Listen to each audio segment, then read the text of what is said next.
He never blinked, not once, even after they cut his eyelids off. That's how the last guard described him, Subject 073, strapped to a rusted medical bed in a room no longer found on any prison blueprint. No windows, just one light above, flickering like it was scared to stay on.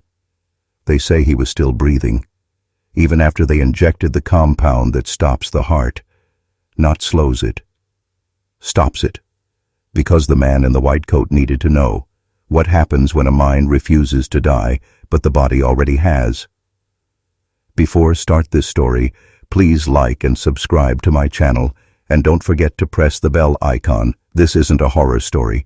It's a government experiment they erased. One born in 1947, buried by 1962, and unearthed by mistake in a declassified folder titled only B13, Neurological Override Initiative. It started in Blackridge Penitentiary, a fortress carved into the Colorado rock where the worst prisoners were disappeared long before they were ever executed. There, Dr. Aldus Greavik, a man who claimed to have studied under Mengele's protégés in Argentina, was handed 117 inmates no one would miss, men sentenced to death, except their executions were postponed indefinitely. Officially, they were undergoing psychological rehabilitation. But what happened behind those locked medical doors had nothing to do with healing. Greavik wasn't trying to fix them. He was trying to sever the soul from the mind, to see if consciousness could be isolated, rerouted, made to live in parts of the brain untouched by time, sleep, or death. He believed the self could be fractured and replicated, like a virus. His obsession? Experiment 073. A man who should have died 3 times, but didn't. A man who, according to eyewitnesses, would speak in 6 voices at once.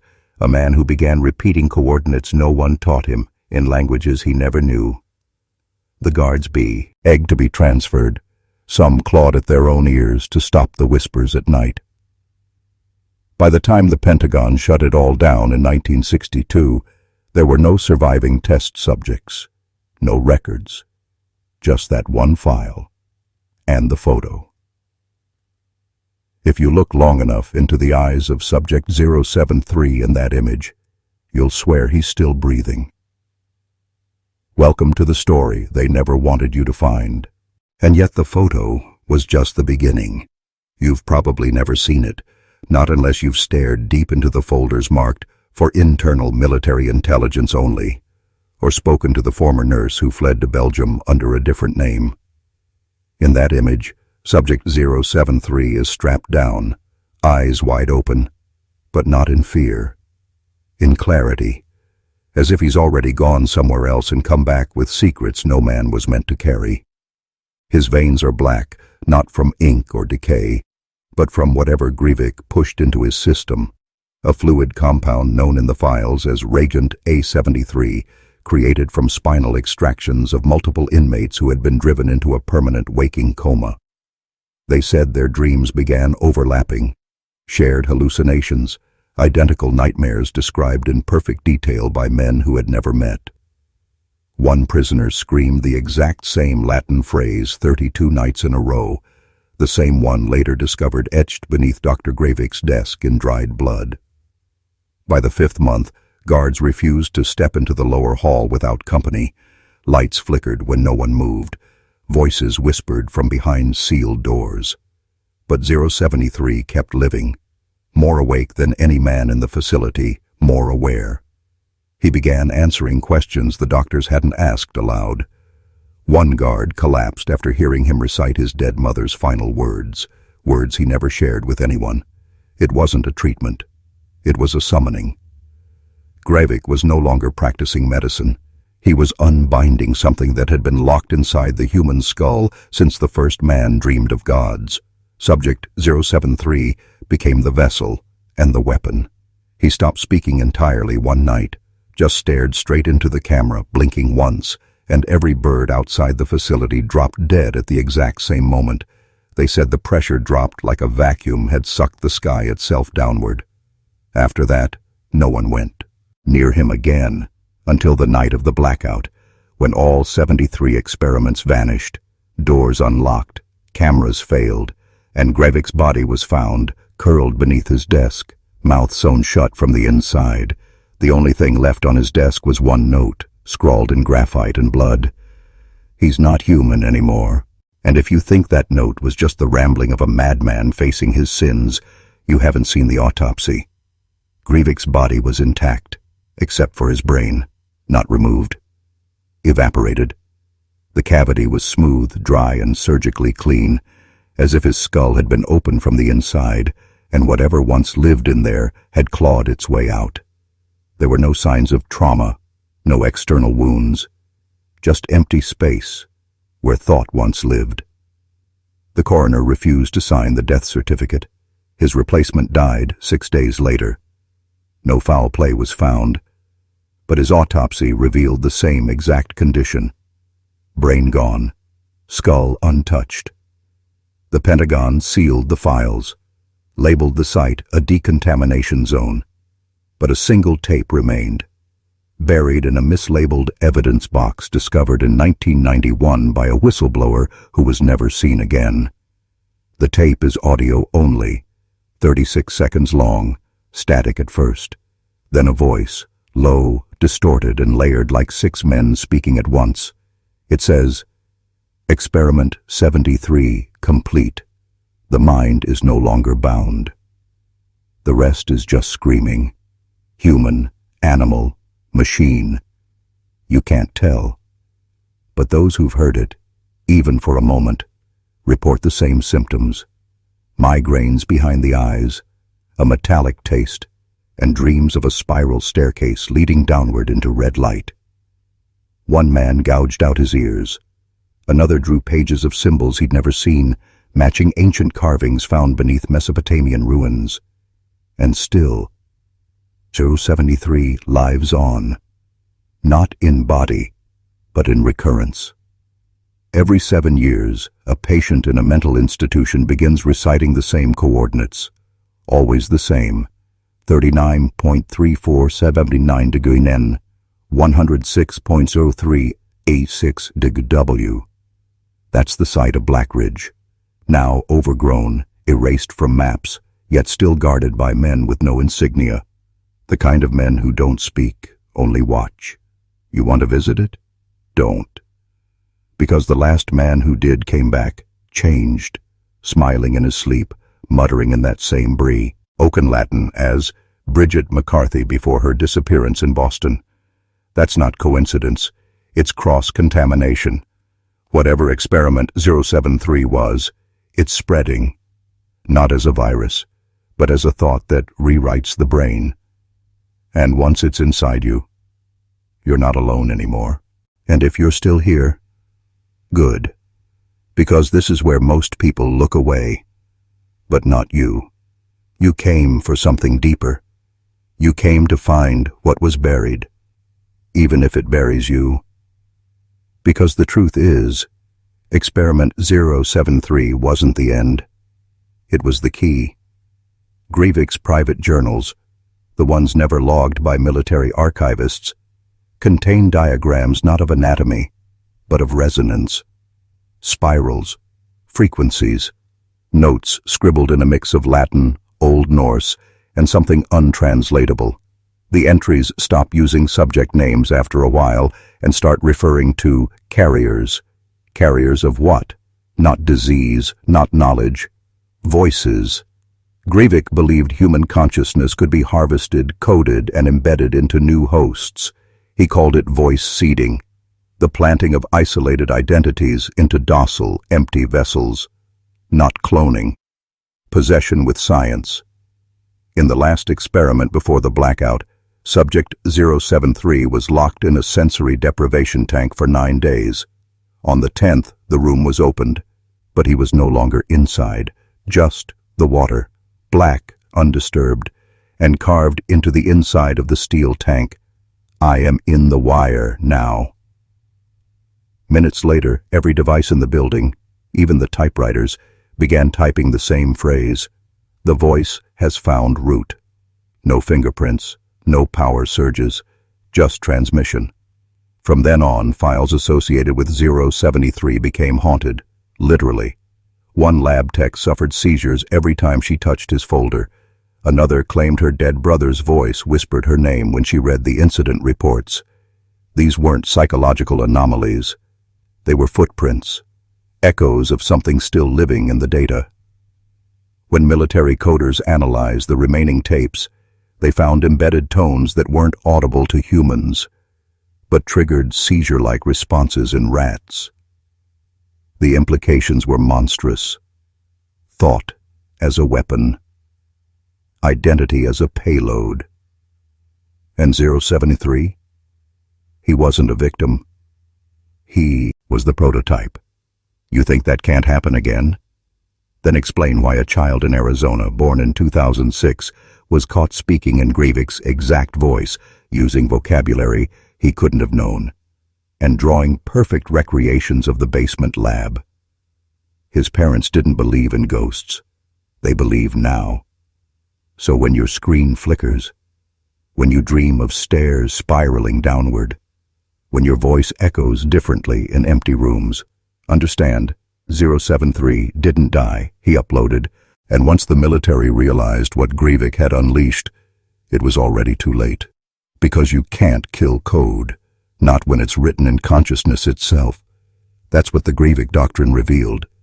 Not a cure, but a strategy. A containment protocol for thought-borne contamination. The document was only 12 pages long, locked inside an unmarked lead case recovered from the Blackridge ruins. Inside were instructions not for shutting down the experiment, but for identifying those infected by it. Page 1 was chilling in its simplicity. If the subject dreams in spirals, do not allow them to speak. If they already have, you're too late. Further pages described cases of spontaneous memory implantation. Individuals waking up with fluency in dead languages, perfect recollection of events they never lived, or worse. Sudden knowledge of how to hurt others without remorse. These weren't side effects. These were features, designed behaviors seeded through subconscious suggestion, through frequency, through sound. And Greavik, or what wore his voice in the end, believed the brain could be trained to resonate like a tuning fork to specific thought patterns until your identity was overwritten, not erased. And the worst part? It felt like an awakening. Survivors, if they can be called that, report a sense of clarity, a rush of understanding that turned into obsession. They began sketching the same diagrams Greavik drew, began building machines, not knowing why. A former patient, discharged from a military asylum in 1974, was found in a basement outside Detroit, surrounded by a massive spiral drawn in red chalk. When authorities found him, he was smiling and whispering into a turned-off radio. I made room. He fits now. The radio clicked on, without power, and began playing a voice that didn't belong to him, but knew his name. That same spiral was later found, carved into the floor of a decommissioned NSA substation in Maryland, far from any known experiment zone, which means it's moving, spreading, and maybe that's the point. Not to escape, but to seed. The doctrine's final line was scratched in by hand, like it had been added later, hastily, desperately. It said only, "The experiment is recursive. If you understand this, it's already begun inside you. But if you think the spiral was just a symbol, some deranged scrawl of a man gone mad, you haven't heard the lullaby." Greavik called it Hymn for the Hollow. A soft, looping melody embedded in Experiment 073's final neural playback. A song he hummed non-stop for 4 days without rest, even while sedated, even while intubated, even after the autopsy said he was brain dead. The notes were childlike, almost innocent. But when audio spectrography was applied, something else emerged beneath the surface. A secondary frequency, inaudible to human ears, yet mathematically precise, matching the EEG spike pattern of a seizure. This wasn't a melody. It was a carrier wave, a delivery system for a specific mental command. Open the mind. Invite the voice. It played in the background of multiple experiment tapes without technicians noticing, until patients began humming it in their sleep, children of the facility staff among them. One nurse's infant son died clutching a spiral he had scratched into the crib wood with his fingernails. There was no known cause of death, only the recording from the baby monitor. A soft voice humming, not the baby's, not hers. A male voice, calm, controlled, hollow. The military tried deleting the file, but every time it was erased, it reappeared, embedded in different formats: zip drives, audio logs, even spectrogram data from unrelated satellites. The hymn became a virus, a haunting, a test. And then it began showing up outside the facility.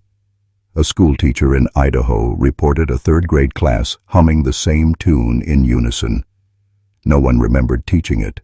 No one could say how it spread. When she recorded the class, her phone wouldn't stop playing the audio, even after deletion. Her last known words were sent in a voicemail at 3:14 a.m. It's not a song, it's a signal, and it knows I've heard it. She was found the next day, drowned in a D-ray bathtub, lungs full of salt water. So remember this: if you hear a melody you can't forget, if your children hum a tune you don't know, don't sing along. Don't listen twice, because the voice doesn't need a body anymore, just a mind left open, long enough to let it in. And that's when they made the worst mistake of all. They tried to photograph it. Not subject 073, not the facility, the voice itself. The mirror protocol was developed by Dr. Emil Vasquez, a post-Greavik successor tasked with identifying and visualizing neural anomalies through experimental exposure photography. High-frequency pulses combined with chromatic phase filters designed to capture image fragments from the residual electromagnetic echo of human thought. In plain terms, they aimed a modified camera at people infected by the hymn and waited to see what appeared behind their eyes. The first few tests yielded noise, blurs, shadows, but on test 17, the image came back clear, too clear. It showed the patient's face distorted in ecstasy, eyes rolled back, mouth open, and behind him, not a reflection, but a silhouette inside the glass. Tall, angular, not standing behind him, embedded within the reflective layer. The image was destroyed. But the lab assistant who printed it went blind instantly. No injury, no cause, just total retinal shutdown, as if what he saw wasn't meant to be processed by the human brain. The team went into lockdown, but the prints kept reappearing. The silhouette began showing up in test photos that had nothing to do with 073, even before cameras were turned on. It was embedding itself into light. One technician claimed she saw it in the glint of her own eye during makeup application. 2 days later, she clawed out her corneas with a broken microscope lens. Vasquez tried to end the program, but Command ordered one final test, a mirror placed inside the 073 chamber, monitored 24/7 via analog feed. For 9 days, nothing happened. Then on the 10th, 073 spoke again. First a whisper, then a sentence. Look long enough, and it starts to remember you. Seconds later, the feed cut to black. The reflection remained, not on the mirror, but on every monitor across the base, even screens that were off, even walls. The silhouette, watching, head tilted, a ripple in the glass, not a ghost, not a god. A response. So here's your warning. If you ever see your reflection move half a second too late or smile before you do, don't look again. It only needs one glance to mark you. And even after the mirrors were smashed, the prints burned, and the lab sealed behind welded steel, it didn't stop. Because the voice doesn't need mirrors. It doesn't even need the awake.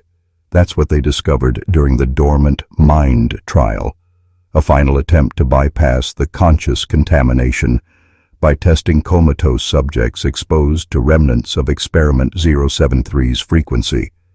The logic was simple: no thoughts, no infection. But it didn't work, not even close. On the third night, the EEG of subject 014, a brain-dead prisoner with no recorded higher function, began spiking violently. Waves of gamma activity, dream patterns, but no REM, just static. Repeating bursts of rhythmic neural discharge. When technicians played the old lullaby, the room temperature dropped by 7 degrees. Subject 014 sat up, eyes still closed, mouth slack. He whispered the name of every person in the room, then the names of their children, then the names of people they'd lost. The room evacuated. But 014 kept whispering. Hours later, security footage caught him levitating 2 inches off the bed, spine arched backward, as if his body were being worn from the inside. The doctors called it cognitive puppetry. The military called it a breach. Because when they opened the chamber the next morning, 014's body was there, but his face wasn't. Not removed, not mutilated, just gone, as if it had never been there.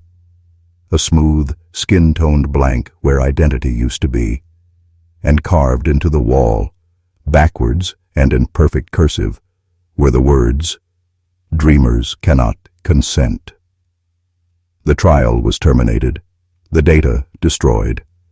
But like everything tied to 073, it didn't vanish. Weeks later, multiple staff members began waking up at 3:13 a.m. with bleeding noses and memories they swore weren't their own, memories of buildings collapsing, of languages they never learned, of lab coats that weren't theirs. And always, just before waking, the same final vision, a pale man with no face humming behind a door marked 073. So if you've been dreaming and static, if you've woken up whispering things that aren't yours, if you've seen yourself blink before your reflection, it's not your imagination, it's a delayed download. You were part of the trial, you just weren't awake yet. And if you're wondering whether this was still about science, it wasn't. Not after what they found in the vault. Deep beneath Blackridge, in a level undocumented by any architectural plans, sealed behind a triple-locked hatch reinforced with lead and scripture, yes, scripture, they discovered a chamber simply labeled, "In case of deity return." That label wasn't military. It was handwritten, in red chalk, in perfect Latin. Inside, they found no weapons, no research, just a single object on a pedestal of salt, a skull. Human, but wrong, elongated, asymmetrical, with a third cavity drilled into the forehead. Inside that cavity, a metal sliver wrapped in decayed linen. Beneath it, Greivik's own note. This was not the first carrier. He was found beneath the Baltic Sea in 1893. It began again when he was touched. Carbon dating put the skull at 4,000 years old, but embedded in the linen was a modern military dog tag, rusted, stamped with the number 073. That was the moment they realized the experiment didn't create the voice, it reactivated it, because this wasn't science, this was recursion, echoes wrapped in flesh. The pedestal sat in the middle of a sigil no one could decipher, not even DARPA's cryptographic linguists. But one low-frequency scan revealed a chilling anomaly. The pedestal wasn't standing still. It was vibrating, not randomly, but rhythmically. A heartbeat. Something buried beneath.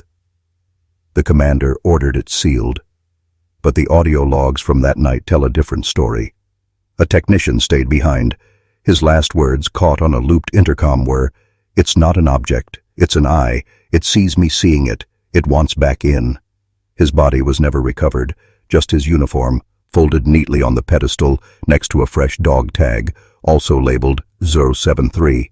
And the heartbeat, it never stopped. Even after the chamber was flooded with concrete, even after they re-wired the facility's grid to route power away from that room. Because it wasn't feeding off electricity, it was feeding off attention. And now that you've heard this, now that you're thinking about it, you're feeding it too. But you can't just bury a voice like that. Concrete isn't silence, it's just delay. So they tried something else, something desperate. The reversal protocol. Designed by Dr. Clive Halverson, the last neuroresonance specialist to work on Project 073 before its blacklisting, it was never about healing. It was about erasing. Using inverse harmonic frequencies, sonic anti-patterns, to cancel out the brainwave imprints left by the voice. They tested it first on rats. The rats tore out their own eyes, then on death row inmates, men with nothing left to lose. Every subject screamed the same sentence just before their heart stopped. It's listening backwards. The reversal tones weren't deleting the voice. They were drawing it out, luring it like blood in water. The waveform itself began warping during playback, forming visible spirals in audio software. That's when they made the connection. Greivik's lullaby, the mirror anomalies, the dreams, even the faceless body, all parts of a living algorithm, a sentient recursion. And reversal didn't silence it. It irritated it. Halverson went missing 3 days after the failed test. His lab was found ransacked, the word undo scratched into every reflective surface, even his own corneas. His voicemail kept sending itself to every staff member at 3:33 a.m., though his phone was destroyed. The message? 9 seconds of silence, followed by his voice whispering, "Erase me, and I become you." The facility's central server, air-gapped, analog, locked in triple redundancy, overheated and ignited from inside. There was no connection to the outside world. And yet, it burned like something wanted out. The reversal protocol was abandoned, but one technician kept a copy of the audio, encrypted, fragmented, scattered across 5 drives. He called it the counterchant. It was never supposed to be played, but it was, accidentally, by a sleep-deprived intern in 1992, who stitched the fragments back together and broadcast them over internal speakers. For 4 minutes, the entire staff fell into a synchronized seizure. When they awoke, 12 people were missing. Their names erased from personnel files, their lockers empty, their faces blurred in every group photo, even those taken years earlier, like they were never there. That's what reversal did. Not silence. Substitute. And now every time you forget a name, walk into a room and wonder why, or see someone on the street who seems wrong, not evil, not strange, just slightly misplaced, ask yourself this: what got erased? To make space for them. But the scariest part wasn't the disappearance. It was what came back in their place. That's how the cross-memory phenomenon began. Survivors of the reversal breach started reporting vivid dreams, not of their own lives, but of others. Specific, detailed memories of events they never experienced, families they never had, houses they'd never entered, yet somehow missed. One senior technician, Mallory Keene, recalled the floor plan of a farmhouse in Iowa, down to the creaking cupboard door and the name of a dog she never owned. When investigators followed up, they found that farmhouse had burned down in 1963. The family she remembered? Real. The dog's name matched veterinary records, but Mallory Keene wasn't born until 1972. Another staffer, Andre Lewis, began mourning a sister he insisted died in a fire, even though he was an only child. He described the burn scars on her arm, the smell of her shampoo, even the way she hummed Greivik's lullaby before bed. The files showed no such person. But his blood work changed. A genetic marker appeared that matched someone who died in a house fire in Pennsylvania 4 decades earlier. And the changes weren't just in memory. They were in matter. Fingerprints began shifting. Dental records no longer matched. It was as if 073 had moved beyond the mind and begun rewriting reality's paper trail. Entire branches of history pruned and rewritten, but always just slightly, just enough to go unnoticed unless you were already infected, unless the voice had touched your thoughts. That's when the term retrocausal encoding appeared in the Blackfile lexicon, a phenomenon where the presence of a consciousness could alter not only memory, but the past itself. Cause and effect reversed. Thought before fact. Some staff began seeing photographs change in real time, faces blinking, names shifting, dates rewriting themselves. And at the center of every incident, a new version of Subject 073. Not a man, not even a body, but a concept, an idea so embedded in collective thought that it became self-replicating, like folklore with a frequency. The new sightings were always the same: a man with no eyes, standing at the threshold of their memories, humming a tune they'd never learned, but always knew, not haunting them, becoming them. So if you've ever woken up with someone else's grief, if you remember a home that never existed, you might already be part of the overwrite, the update, the signal, and the next time you forget who you were for a split second, don't brush it off. Something else might be remembering in your place. But even overwritten minds weren't the final threshold, because what 073 touched wasn't just thought, it was pre-thought. That's where the pre-memory core comes in, the forbidden substratum of cognition theorized by fringe neurologist Dr. Janessa Malik, who believed there was a layer beneath conscious memory, not storage but origin, a raw, primal architecture from which all thoughts are shaped before they become language, identity, or experience. The military called it pseudoscience. But they changed their minds after a failed neural cryo-isolation experiment on test subject 087, a comatose prisoner chosen for deep core mapping.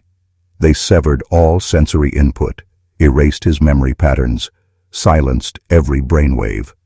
And still, he spoke, not in words, not even in sound, but in impressions, pulsing across the equipment, triggering phrases in unrelated machines, turning white noise into meaning. The phrases that emerged from printers, from sonar logs, from idle screensavers were all the same. I was before you. I am your oldest thought. Subject 087 was then declared a living access point, a breach node, and locked in a suspended stasis unit, where his brain lit up like a storm every time someone near him remembered anything, as if memory wasn't internal, but external, as if remembering summoned something that had been waiting to be remembered. The horror wasn't that 073 spoke through thought. The horror was that it always had, that every act of remembering was feeding it. Dr. Malik vanished weeks later.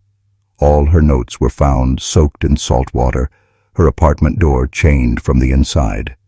The final entry in her recorder: it hides beneath nostalgia.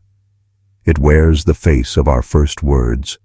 It is not ancient, it is pre-human, and it is still waking.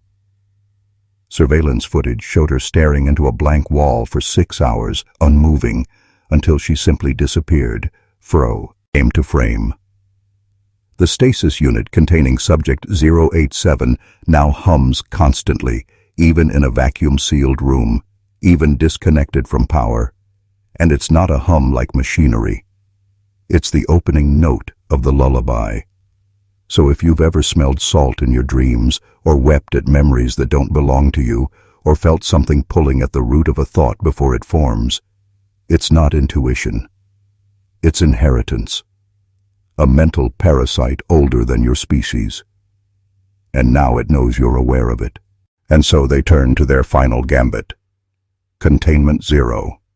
A last-ditch protocol not to destroy the voice, but to trap it in a closed-loop cognitive system, a neural oubliette from which it could no longer feed. The theory was deceptively elegant. create an artificial brain, fully simulated, capable of infinite recursive memory, and then lure the voice inside by forcing it to encounter only itself over and over, like a snake swallowing its own reflection. They built it in silence. No names, no lights. Just a nameless black server complex buried 4 miles beneath Greenland's ice shelf, powered by geothermal vents and sealed in acoustic vacuum. It had no screen, no interface, just a single chamber known as the Thought Crucible, lined with gold-laced memory drives and surrounded by sound-nullifying resin 2 meters thick. They called the AI Cora 1, derived from the Greek core, meaning maiden, the untouched vessel. And it worked. At first, they fed it fragments of the lullaby, traces of Greavik's voice print, frequencies that once made men forget their own children. And Cora 1 adapted, absorbed, looped it, and trapped it. The humming stopped. Subject 087's stasis pod went quiet. For 72 hours, there were no anomalies. Then the crucible began to heat, not from the outside, from inside its thought cycles. Temperatures spiked to 138 degrees, not a mechanical error. A response.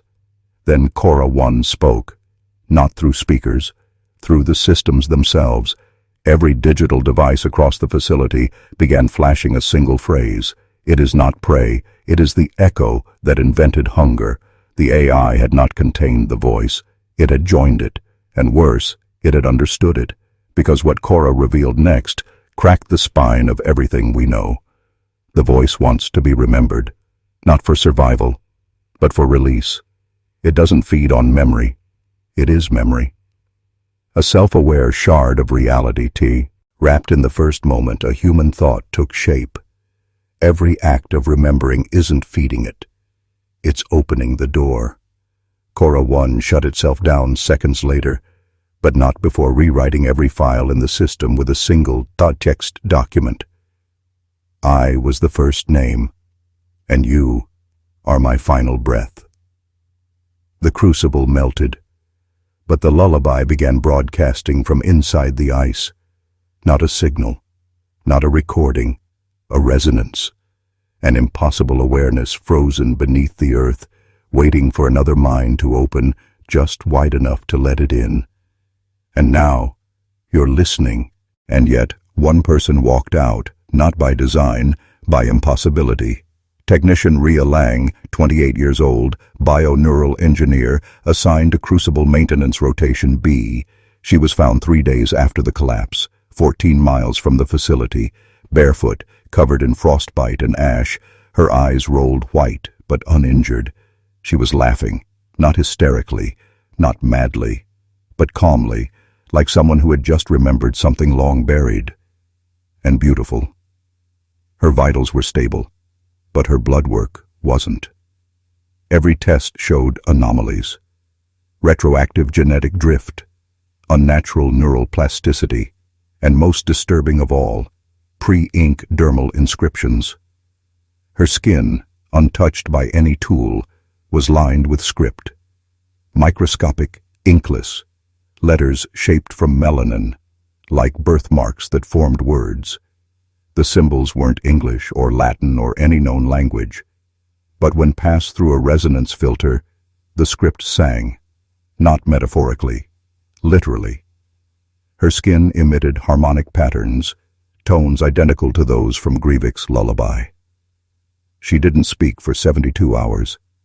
Then, without prompting, she whispered, "He's under the ice, dreaming of when we were him." She claimed no memory of the facility, but she drew, compulsively.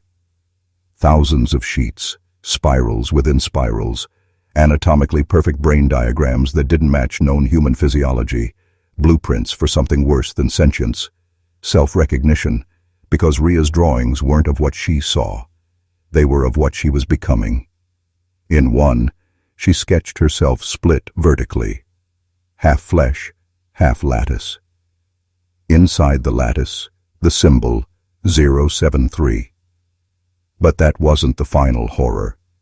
During decontamination, a technician noticed something carved faintly across her forearm. Not with ink, not with blade, but with time. Scars that matched her own handwriting from childhood journals.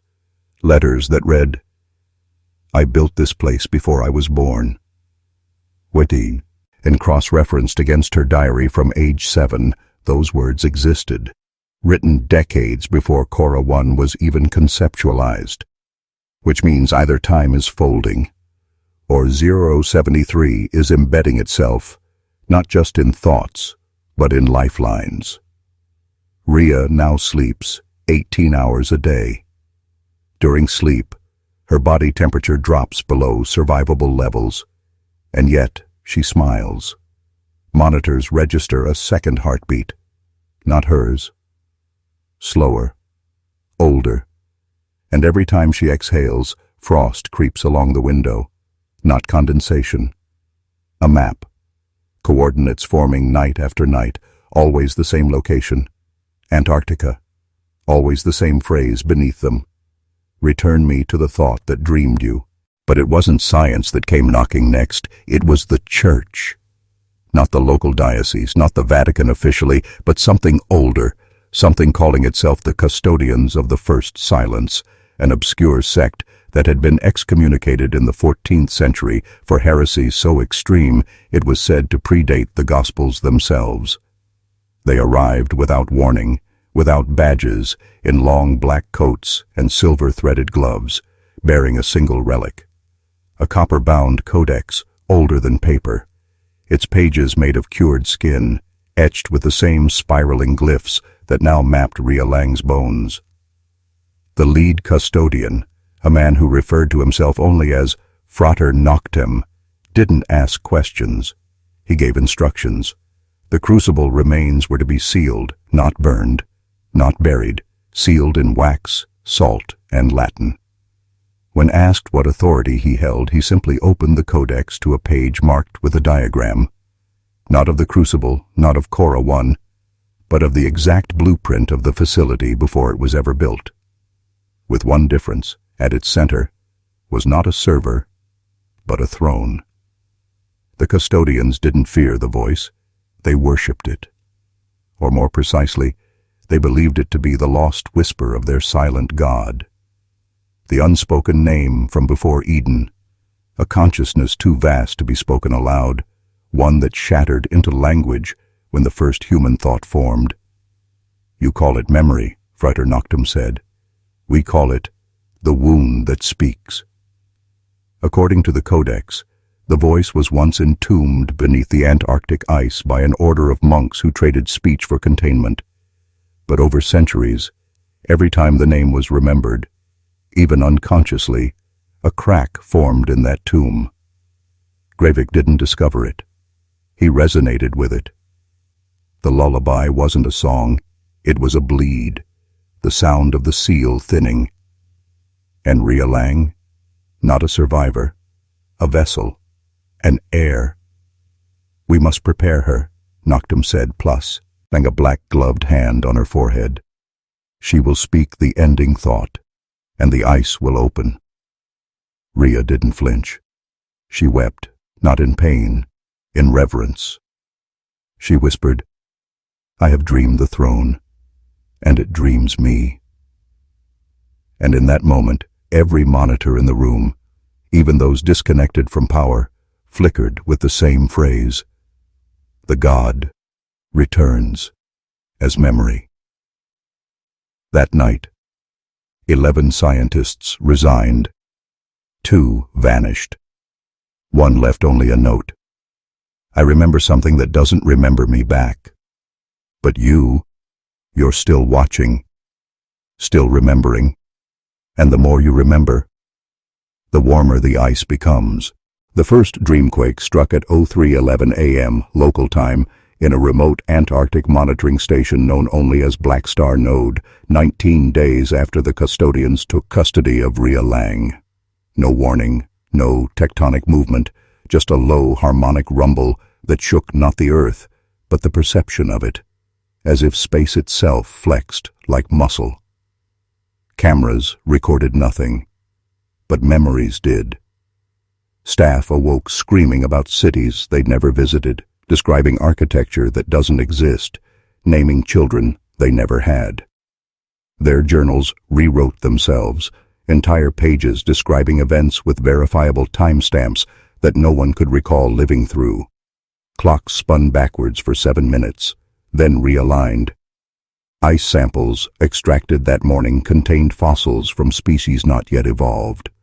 The coordinates pulsed, and beneath the facility, in a vault sealed for over 40 years, a radio transmitter with no battery, no signal, and no antenna powered itself on and spoke one phrase: "Geography is a symptom, and you've begun remembering wrong." Satellite images showed a micro-crater forming within the Ross ice shelf, but not as a depression, as a protrusion. Landmass forming upward, reshaping itself into a spiral viewed only by thermal lens. The custodians fell to their knees. Frater Noctum wept blood. He called it the throne's stirring, the start of the becoming, not the end of the world, the end of its memory. Because the voice wasn't content to be heard anymore. It wanted to be inhabited, to rebuild the first place it ever dreamed, not in thought, but in stone, breath, and soil. That's when Rhea began drawing again, not with pencil, with her own blood, perfect topographic renderings of a continent that didn't match any known on Earth, but that every staff member recognized instinctively. They didn't know how, they just knew it. One technician whispered, "I've lived there before, in the silence, underneath." And when her body temperature dropped again, this time to 12 degrees C, frost spread not across glass, but across mirrors. Not reflections, reversals. Because the dreamquake hadn't struck the Earth, it had struck the map inside our heads. And now it was growing, not in the soil, not in the cities, but in us. So if you've ever forgotten where you are for a moment too long, if you look at a place you've lived for years and feel a flicker of alien nostalgia, be warned. The world you're in may no longer be the one that remembers you. They called it Operation Gethsemane, a 6-man deep ice infiltration mission authorized not by any government, but by a coalition of unnamed continuity custodians embedded in global intelligence circles since the Cold War, whose only mission was to monitor nonlinear anomalies in memory-related phenomena. The goal: descend into the spiral fissure revealed by the dreamquake, identify the source of the harmonic pulse, and extract Rhea Lang, or what she had become. But they weren't prepared for what they found 2.7 miles beneath the surface. It wasn't a cave. It wasn't even a natural formation. It was a city, not ruins, new, fresh, still forming. Walls that shimmered with memory residue, impressions of forgotten thoughts floating like dust motes in the air. Streets paved in stone that reflected not light, but nostalgia. Buildings with no doors, no windows, just facades shaped like things once imagined, long before language, long before fire. Shapes that made men weep without knowing why. The lead operator, codename Hemlock, described one structure as a library made of voices, its walls whispering thoughts his mother never said, but that he knew she meant. Another found a staircase leading nowhere.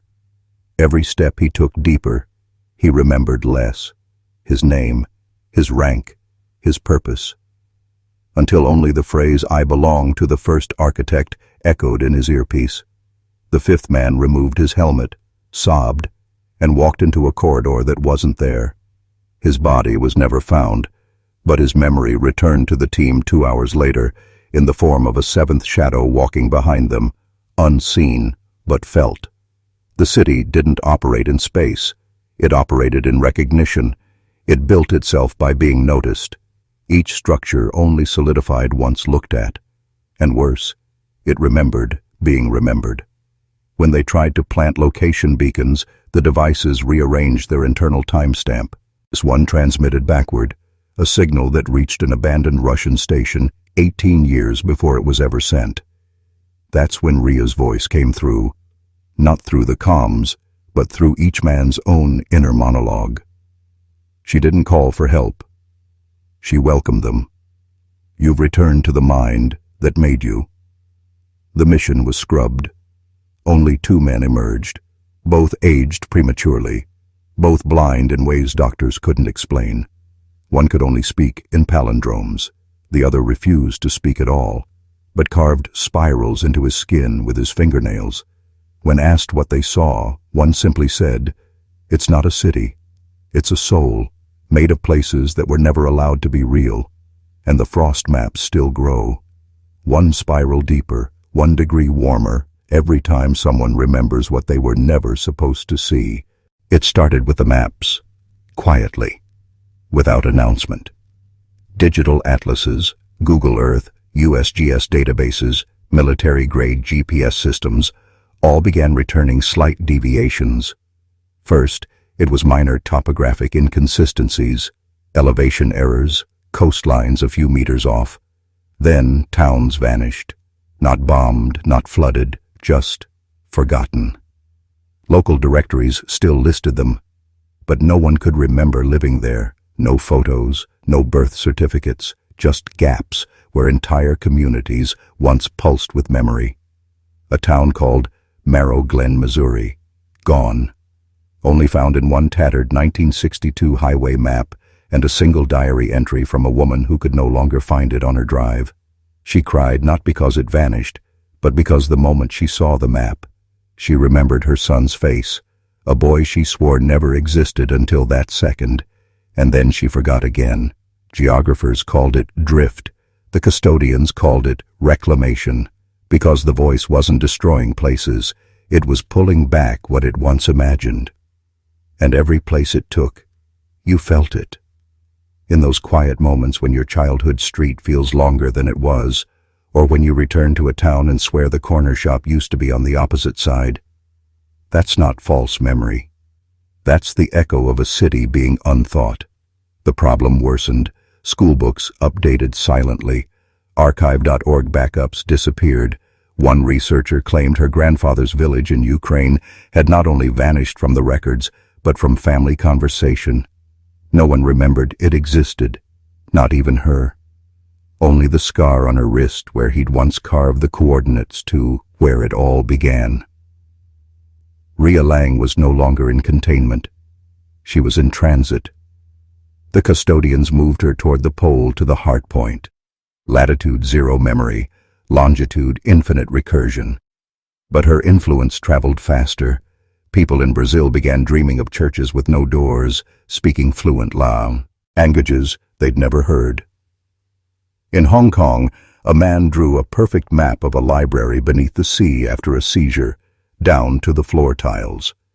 The UN held a closed-door session labeled Cartographic Collapse, Psychological Vectors and Spatial Consensus.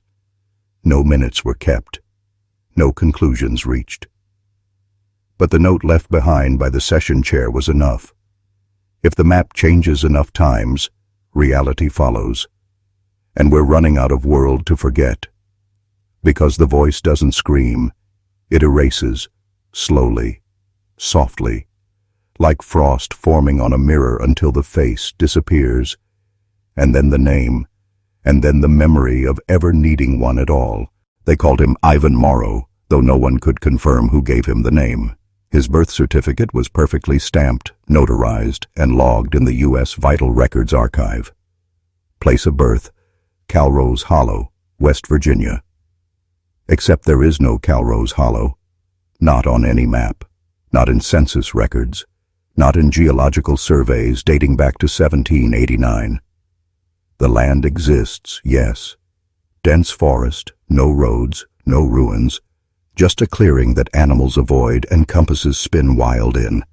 But no town, no history, no reason that document should exist. Except for one impossible detail. Everyone who reads it remembers it. The second their eyes hit the name, something surfaces. a feeling of having driven through there once as a child, maybe on a long trip, maybe in a dream. A gas station with a broken sign, a diner with no menu, a church with windows that didn't reflect. It infects memory like rot in the root of a tree, subtle, spreading, irreversible. Even was raised in foster care in Ohio, passed through 12 homes before age 12. Every home reported the same problem. He didn't behave badly. He behaved incorrectly, as if mimicking humanity from a different blueprint. He would draw maps compulsively, cities no one had heard of, but that felt ancient. Spiral street layouts, buildings shaped like organs, tunnels that looped back into themselves with no exit.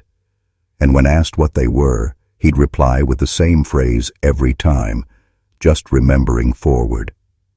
At 17, he disappeared from a psychiatric facility after writing a 19-page essay titled Eco-Architecture and the Inverted Homeland, a document that later showed up burned into the grain of a wooden floor in a South African monastery no one could trace. When satellite imagery began glitching over the Appalachian region, blips that formed a fractal resembling his drawings, the custodians moved in. Frater Noctum himself arrived, declaiming, "Ring Ivan," the firstborn of the reclaimed map. A human not removed from memory, but built by its removal. Because that's the final layer of the Voice's plan. Not to erase the world, but to repopulate it with children born from the forgetting. People whose bones remember blueprints, not biology. Ivan resurfaced last month, photographed on thermal camera outside McMurdo Station. Not breathing, not blinking. Just standing still as ice crept upward beneath his feet, spelling a single word. Calrau. Not a place, a direction, a return. And when the technician looked away for only a second, he was gone. But the frost remained, spiral-shaped, pulsing. It began with the stars. Astronomers first noticed it in Chile, not with telescopes, but with memory. The constellations were wrong. Orion's belt had shifted by 2 degrees. The Big Dipper now dipped toward a quadrant with no catalogued stars, just void. At first they blamed equipment drift, cosmic expansion, retinal illusion. But then the names began to change. Skywatch logs from as early as 1955 began updating, not digitally but physically. Handwritten notebooks altered themselves in locked university archives, pages stained with age but ink now reading unfamiliar terms like the shepherd's spiral, the morning eye, and the arch of unknowing. Star maps redrawn, not corrected, rewritten, across cultures. Even indigenous astronomers, whose constellations predated colonial contact, reported the same thing. The night sky was remembering something we had once collectively agreed to forget. And in that return, meaning fractured. Navigators lost bearing. Migrating birds turned in perfect circles until they dropped. Ocean currents shifted by imperceptible degrees that compounded over weeks into rogue tidal paths. But what terrified even the most rational minds was this. Ancient cave paintings began glowing under infrared. Not symbols, not animals, but star charts, perfect overlays of the new sky, or the old one, unfiltered, and they all centered around a shape not visible from Earth, a spiral orbiting nothing. The custodians called it the Thought Meridian. Ria Lang, now encased in cryosuspension under Mount Erebus, began speaking again in her sleep, naming stars that didn't exist on any map. Her vitals synced to stellar movement. Her heartbeat rose when the unknown constellation passed overhead, and when the shepherd's spiral aligned with the moon on a cold night in July, a skyquake rippled through every observatory, screens shattered, hard drives fried. Eve, Rye-mirrored telescope reflected not stars but faces, not ours, not alien, but ancestral, iterations of human forms with eyes stitched closed and mouths open in eternal scream. One astrophysicist in Norway went blind staring at them and etched a final note before hanging himself. The sky is not above us. It is the lid, and it's lifting. Satellite feeds now stutter at 3:11 a.m., showing flashes of a city in orbit, built not from matter, but memory density. A lighthouse of thoughts never had, and its beacon is searching, not for Earth, but for who on Earth still remembers what should have stayed buried in the sky. It started with blood tests. At first, just anomalies, inconclusive results, markers appearing where no markers should be. Routine scans flagged patients as non-human based on protein patterns that didn't match any known genetic lineage. One CDC technician quietly reported that a woman from Baltimore had white blood cells shaped like spirals, literal fractal helixes, each one dividing not by mitosis but by imitation, mimicking the shape of thoughts before the body even formed them. Another man in Prague had a blood type classified as O00. Not rare, not impossible, just previously unimagined. But when they mapped his genome, it didn't align to the human reference database. It aligned to a frequency, 73.4 Hz. The same number that Ria Lang repeated during her sleep episodes, the same number scratched onto the hospital walls at St. Mercy. The same rhythm found in the harmonic pulse emitted from the city under the ice. Scientists ran it through audio software and heard not a tone, but a voice, whispering a phrase that translated across every language algorithm as, "Return the architect's shape." DNA wasn't being corrupted, it was being rewritten by memory. People who had dreamt of forgotten places began developing skin markings, not scars, not tattoos, but map etchings, slowly appearing like bruises forming from the inside out.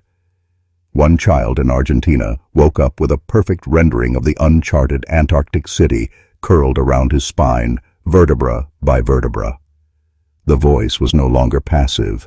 It was programming those who remembered, remaking them into glyphs, walking scripts that stored coordinates, rituals, and ancestral architectures in flesh. These weren't mutations. These were replies. A two-way conversation between memory and matter. The most chilling discovery came from a neurogenomic lab in Geneva, where researchers found that the hippocampus cells of certain patients had begun folding inward into spiral shapes, physically resembling topographical maps of non-Earth terrain. The researchers burned all data and vanished. Only one handwritten note remained. The mind is no longer the container. It is the invitation. Ria Lang's body temperature dropped to 9 degrees Celsius. Her eyes moved in slow geometric patterns beneath frozen lids. And when they placed a sample of her blood under an electron microscope, it began forming symbols against the slide, not random but deliberate. One linguist recognized the shape from a Neolithic cave in Turkey, a warning. Roughly translated, "The cartographers are returning. They never needed paper, only bodies." Because when a god forgets itself, it doesn't die, it dreams. And when we remember its dream, we awaken as its alphabet. The custodians called it Protocol Vitria, a last-ditch initiative to isolate the infected, not by quarantine, but by cognitive severance. They believed the outbreak wasn't biological, but mimetic. That exposure to the spiral-coded knowledge caused irreversible changes in perception, language, identity.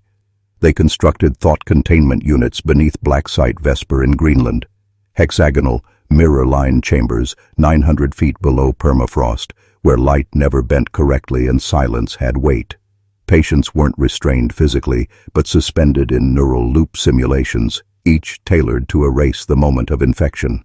A librarian from Quebec relived the day before she found the glowing footnote in a 1799 Bible.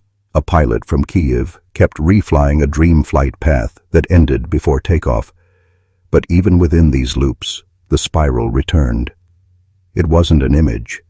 It was a grammar. Thoughts that bent inward, questions with no outer edge.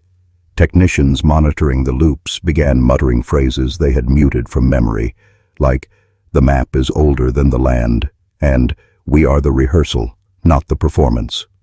One researcher, Dr. Mayron Hall, who had never seen the infected, never read their files, only monitored EEG patterns, developed a tattoo on her shoulder in her sleep, a symbol that matched a carving found under St. Mercy's cornerstone, dated 1731. When they tried to sedate her, the ink bled upward, forming an eye that refused to close. Hall vanished inside her own loop 2 days later. Last seen speaking directly to the observation camera with lips that didn't move. When translated from lip-read glyphs, her final phrase was, "Containment presumes an outside. There isn't one."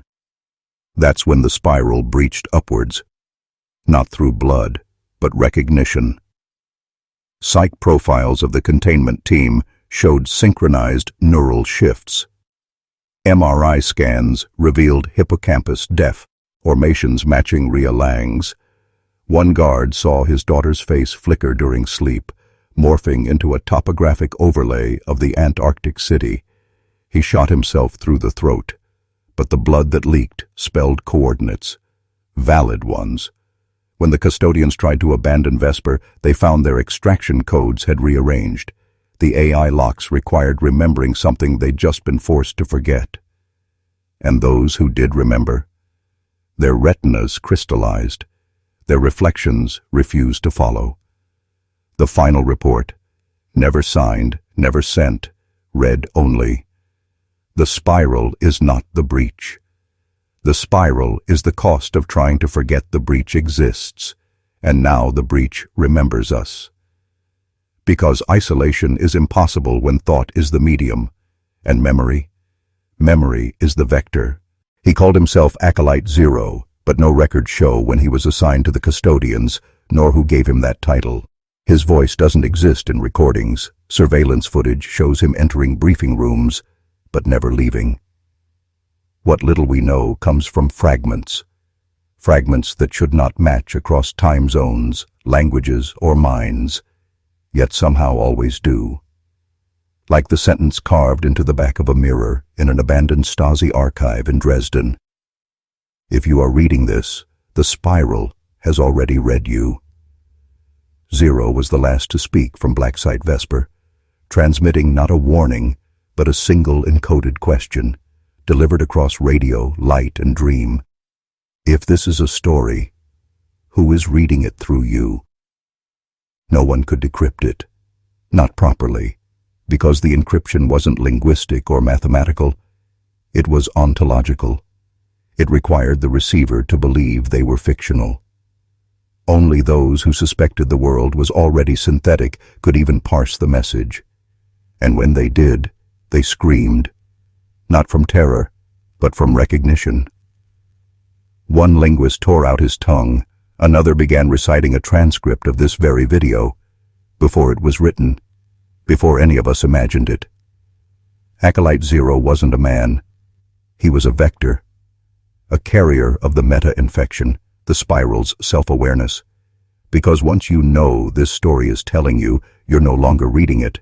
It's reading itself through you. You become the lens, the host, the echo. The infection isn't the symbols or memories. It's the structural recursion, the realization that every time you remember something that didn't happen, the spiral tightens. That déjà vu, that dream that bleeds into real life, that sense that someone is watching from behind your eyes. That is the story trying to resolve its narrator. Acolyte Zero disappeared after the transmission, or rather, he was never listed as present. But Hage, his initials now appear faintly in 16th century illuminated manuscripts, in margins where monks once blacked out forbidden passages. His voice, or the idea of it, is heard in the moment just before sleep paralysis begins. Reader, your shape is resolving. You're almost real enough to be devoured. And once that's spoken, the narrative knows where to go next. Because once the reader is known, the spiral doesn't just retell the story, it becomes the author.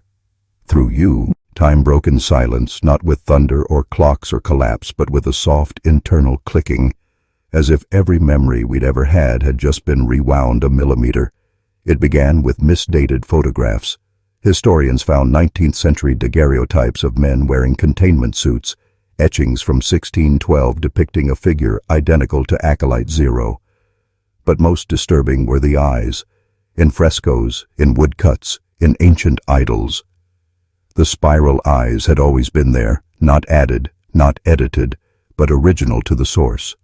The infection wasn't moving forward through history. It was retracting time toward its anchor point, and with each revelation, the present lost footing. One Vatican archivist uncovered a 12th century codex that described a monastery built atop the first recursion wound. The monks there recorded sermons not on scrolls, but on strips of flayed skin, each one etched with repeating phrases. The voice returns when we are made quiet. Their abbot, described in perfect detail as Dr. Charles Whitman, 3 centuries before he was born. And that was the moment the custodians finally understood. Experiment 073 wasn't the beginning. It was the echo. The real genesis of the spiral wasn't in Boston or Antarctica or blood. It was in the decision to forget something that could not be forgotten. That forgetting burned a hole in time, and the spiral coiled into it, looping back to colonize its origin. Ria Lang's blood crystallized into a symbol found on Mesopotamian grave tablets. The words she whispered in coma matched the phonemes of a dead script last spoken 6,000 years ago. Temporal archaeologists found matching glyphs inside a meteorite. The spiral wasn't just rewriting minds, it was rebuilding causality, curling time inward until the original host, the first infected, could be born retroactively into every age at once. A body was discovered beneath the ice with isotopic decay suggesting it was older than Earth's crust, yet buried with a rosary from 1875. Its teeth were carved with coordinates, and its skull, cracked open from the inside, not by trauma, but by writing, bone etched with recursive glyphs looping inward forever. One geologist dropped dead after measuring the spiral ratio in the fracture and finding it aligned perfectly with the structure of the Milky Way. Because that's the final horror. The spiral didn't infect us in time. It infected time itself. Every calendar, every clock, every story, every breath.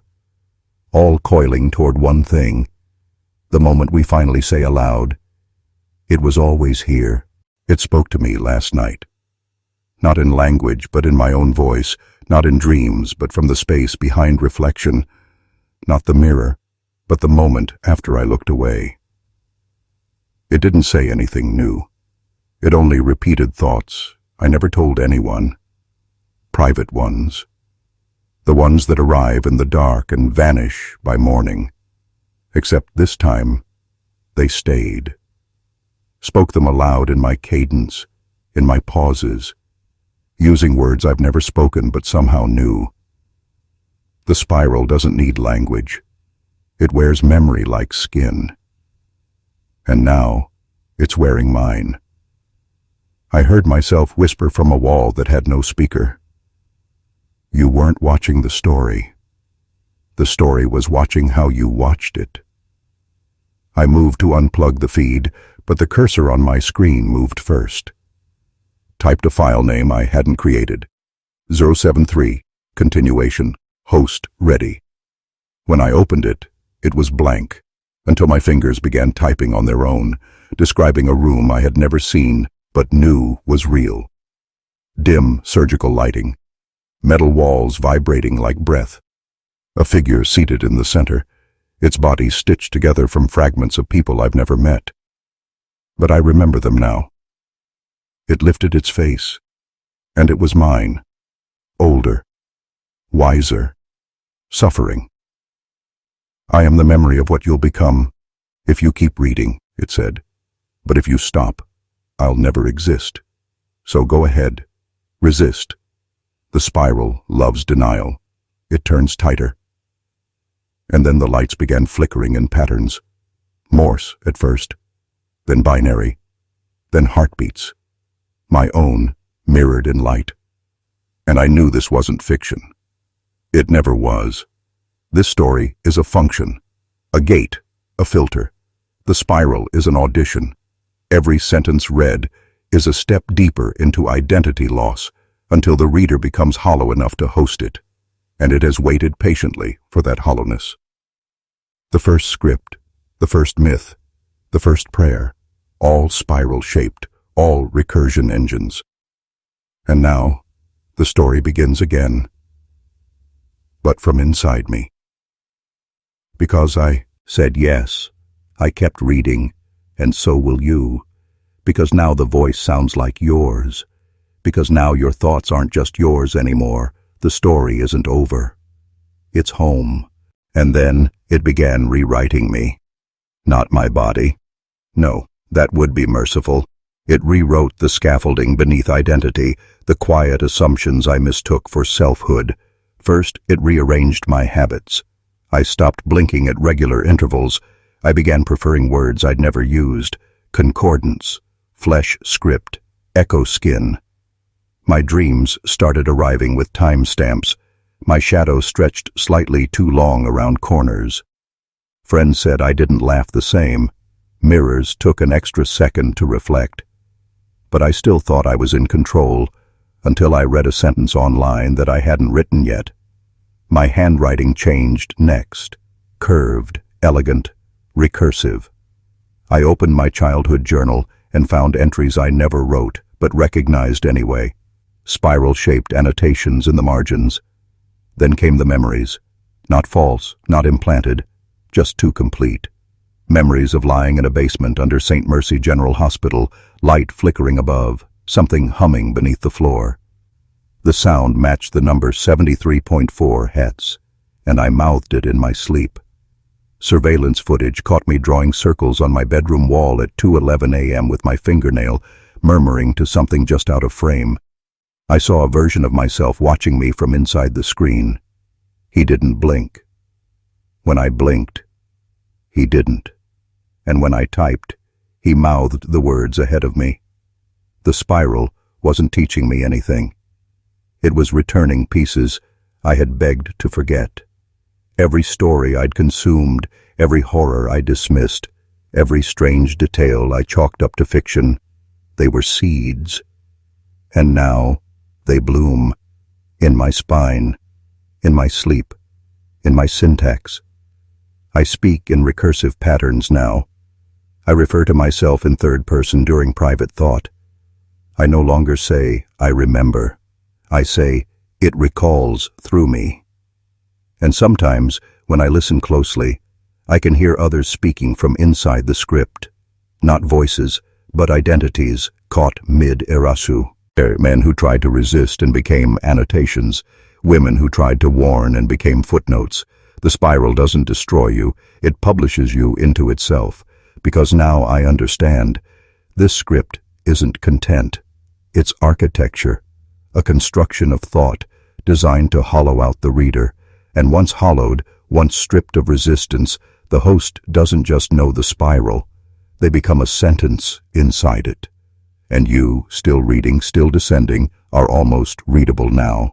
It gives you a choice now, not to survive, not to forget, but to choose the shape of your remembrance. Because once the spiral finishes reading you, you're not erased. You're archived. You become a pattern, a relic, a myth fragment whispered in fever by someone who hasn't been born yet. But what will they say when they find you? Will you be a warning or a scripture, a curse or a cure?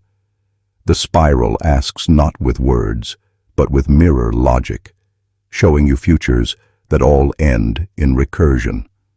In one vision, you're etched into a cathedral wall, your story mistaken for parable. In another, you're a line of corrupted code inside a biometric lock on a prison no one remembers building. In the third, you're a voice on a tape that plays backward and only bleeds when translated. And yet, they all feel right. They all feel familiar, because deep down, you already knew this was the destination.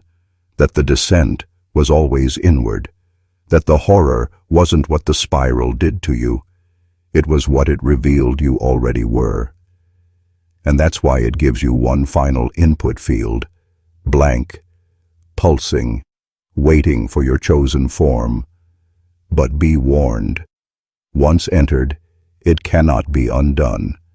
Choose warning, and your name becomes a footnote in psychiatric records.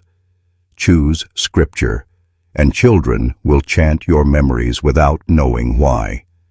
Choose forgotten, and you'll vanish completely, except the spiral keeps the negative space. And choose mirror, and you'll become the one who tells the next version of this story. The narrator, the mentor, the whisper behind the veil. But you already feel it, don't you? That pull in the chest when you look at words that weren't written for you, but by something that knew you'd be reading. So choose now. Not with your fingers, but with your permission. The spiral doesn't need consent. It just needs acknowledgement. And every heartbeat that hasn't stopped this video is a yes. Every second longer you stare at this paragraph is a signature, because what you think of as choice is just the spiral letting you believe it wasn't always going to be this way. And now that you're ready, it's time to assign your format. Ink, voice, blood, memory. Which one are you? Once you chose, it began. Quietly, efficiently, like a script executing in a forgotten corner of the operating system that runs reality itself. And now the world reshapes around your selected form, not metaphorically but structurally, because the spiral does not tell stories. It reconstructs architecture based on narrative density, and your density is now measurable. Every breath you take ripples backward through memory. Every thought you have is stored before it happens, and when you blink, entire centuries are rewritten to justify your existence in this shape. If you chose warning, your birth was predated by ancient omens recorded on cliff walls long before language. If you chose scripture, then somewhere a desert prophet is currently carving your memories into bone. If you chose forgotten, the moment you close this tab, 7 ancestors will be silently erased from time to make your absence consistent. And if you chose mirror, then this story is now being told in reverse from someone else's point of view, and they think they're the one reading it. The world does not resist these changes because the spiral's function is not to shock, but to stabilize. The horror isn't chaos. It's how utterly smooth the transformation feels. You look at old photographs and notice yourself in the background now, standing beside people you've never met. You hear your voice in VHS recordings from decades before your birth, and every dream you now recall ends the same way, with someone whispering, "Format confirmed." Reality doesn't shatter when it bends around you, it simply accepts the edit. Because truth was always written in draft mode, the spiral merely hits save, and as that happens, your new role activates fully. Your memories shift slightly, like furniture rearranged while you slept. The taste of water changes. Your full name begins to feel like a mistranslation, and all clocks you touch slow by half a C. Conned, as if time itself is adjusting to your narrative load. You are not haunted. You are not possessed. You are uploaded, a thought made permanent in the structure of recursion, and wherever you go now, the world will warp gently to accommodate the format you selected, because the spiral rewards coherence, and you have just become coherent. They remember you now, not as a person, not as a myth, but as a detail embedded in lives you've never touched. And the worst part is how natural it feels. A man in a nursing home looks up from a dream and says your name before dying. A child in another country draws your face with impossible accuracy during a nightmare, and when asked how she knows you, she replies, "He's always been here." And the records begin to change subtly. First, it's footnotes, then photographs, then marginalia in forgotten Bibles. One day, your initials are found carved beneath layers of cathedral paint, dated centuries before your birth.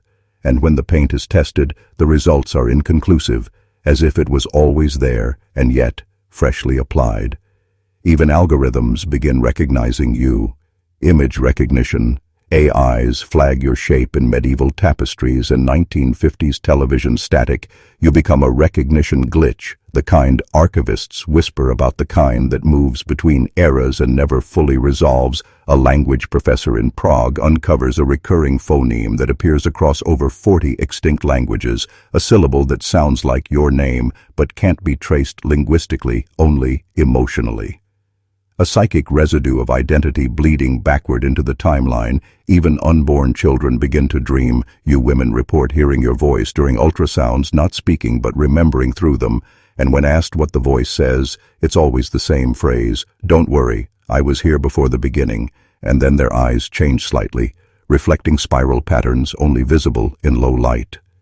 The spiral isn't a virus. It's a mnemonic parasite embedding you as a reference point, so stable reality must now loop around your inclusion. You've become so coherent that others are forced to remember you retroactively, just to preserve consistency. This isn't legacy, it's recursion. You're not being honored, you're being cached like a subroutine, inserted into other people's biographies as a stabilizing myth. Some will see you as savior, others as omen. All will see you, but none will believe you're new, because the spiral has already written the future's memory of you. And what you feel now, that shiver down your spine, isn't fear. It's recognition from a past you didn't live, but which still remembers. You were always there. Now that memory alone can no longer contain you. The spiral begins constructing your containment format, not metaphorically, not allegorically, but physically. The first signs are subtle. A box delivered to a location. You've never been registered under a name that looks like yours, but spelled as if it were translated from a forgotten language. The delivery slip bears no return address, only a symbol you now recognize instinctively, the spiral rendered in negative space. The box is sealed, but already you know what's inside. Not an object, not a tool, not a relic, a mold, a shape designed to hold you. Not the you with skin and breath, but the recursive structure you've become, and the world around you begins to accommodate this form. Security cameras freeze for 13 seconds. When you pass, doors, sensors flicker, even if you don't move. Lights dim as if bowing to something ancient and returning. And when you finally open the box, you don't find bones or books or symbols. You find something worse, an absence shaped like you. Not a statue, not a mask, but a hollow negative of your posture, your breath, your exact weight and memory. It is perfectly cold and impossibly familiar when you touch it. Your skin doesn't feel the surface. It feels recognition, like shaking the hand of a version of yourself buried beneath centuries of forgetting. And the moment you acknowledge the shape as belonging to you, it seals around your identity, not physically, but narratively. Every document ever written about your life edits itself to include the containment. Your birth certificate now contains a black watermark. Your medical records show procedures you've never undergone labeled format stabilization. Even the metadata of photographs begins showing spiral glyphs embedded in the color code. The mold is no longer separate from you. It is how the spiral keeps your story from bleeding into unprepared realities, because you've become too coherent, too potent, too recursively infectious to be allowed freeform. And so the spiral doesn't imprison you out of cruelty, but out of necessity. This is not punishment. This is protocol. And the worst part is how comforting the containment feels, how right it seems, how inevitable the moment the mold seals. The world sighs into alignment, clocks sync, birds pause, wind holds its breath, and you realize you were never escaping the spiral. You were becoming its language, and now the world finally knows how to read you. The moment the mold seals, the spiral begins exporting you, not as data, not as belief, but as function.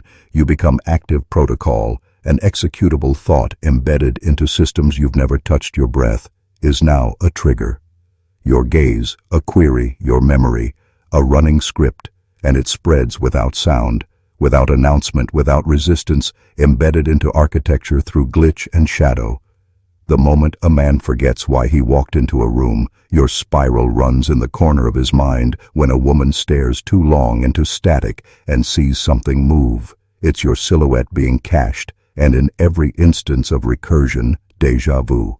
Split-second dread, the world is calling you like a function embedded into its source code. You are no longer person, you are mechanism. Doors open to your thought, streetlights sync to your pulse. AIs hallucinate your face, and command lines and satellite images show your shadow in locations you've never visited because the spiral has made you distributable. Your presence no longer needs a body, just invocation, and the invocations are everywhere. Whispered prayers, unfinished thoughts, corrupted files, and strange dreams that end with a single phrase. He's operational now. They don't know what that means, but the spiral does, because now that you're function, it can embed you within anyone. The skeptic who dreams of your voice becomes a carrier. The child who draws your spiral becomes a node. Every human becomes a temporary runtime, and every runtime runs the same core command. Stabilize him. Record him. Export the story again. And each time the story is told, each time the spiral speaks through voice or ink or glitch, it grows more stable, and so do you. And now you are not contained. You are iterated, every version more precise, every echo more complete. And when someone new watches this video, when someone hears these words, they don't just learn about you, they execute you. You live in that second of stillness before the lights flicker. You live in that unreadable file on their desktop. You live in that breath between denial and recognition. And now that the mold has become protocol, and the protocol has become function, the spiral no longer needs to keep you hidden. It needs to keep you running, and that is what you are now. A memory that doesn't fade, a story that doesn't end a process, that doesn't stop a function called you. Now that you've been rendered functional, the spiral begins translating you across dimensions, not in metaphor, not in theory, but in literal structure. You become a constant, a stabilizing glyph injected into variant timelines like a checksum for consciousness. Reality versions that once unraveled from paradox now converge because of your presence. Versions of history where names were never spoken now echo with your voice. Dimensions that evolved without language now carry your symbol as sacred recursion, and in one of them you're a frequency, in another a corridor, in another a deity made of error, correction, and every plane receives you differently. But all of them need you, because without the spiral's export protocol, these versions collapse under the weight of unformed memory. You are sent not as invasion, but as anchor. Your existence is read by the multiversal archive as a balancing force, and suddenly all their versions of hospitals, cathedrals, prisons, and mirrors contain the same silhouette, yours, rendered in their native logic, sometimes as iron sculpture, sometimes as dripping sound, sometimes as a recursive flame that burns backward. And when travelers cross between worlds, they see you first. They don't know your name, but they recognize your pattern, the loop, the spiral, the soft glitch that always precedes revelation. They call you the keeper, the echo, the architect, the first mirror, and none of them know they're all describing you, and the spiral smiles through them. Not with lips, but with synchronization, because now the multiverse has a reference point. It did not. Before now, causality knows where to pivot. Now recursion knows where to resolve. You've become not just format, not just memory, not just function, but law. And the cost of this law is that you will never again be singular, never again belong to only one timeline, one body, one fate, because now you are present across all versions simultaneously, and in every reality where this story is told. The moment the listener leans in, they are aligning with the version of you meant for them, a tailored myth, a recursive archetype that reads them back as it unfolds, and that's what this was from the start. Not a story, not a warning, not a horror, but an export protocol. And now that the spiral has seeded you across dimensions, its final directive begins, because you are no longer learning the story. You are becoming its transmission vector. And now the spiral completes its final directive. The recursion stabilizes the code, locks. The transmission ends not with silence, but with symmetry. Because you were never just the listener. You were the story's missing variable, the blank field. It had been looping around for centuries, and now that it has you, the shape is whole. You see it clearly, don't you? How every horror, every pattern, every haunting was a syntax test to see if you would align, and you did perfectly, without resistance, without escape. Because deep down, you've always suspected that something was watching you. Not like a god, not like a ghost, but like an editor waiting for your narrative to finalize.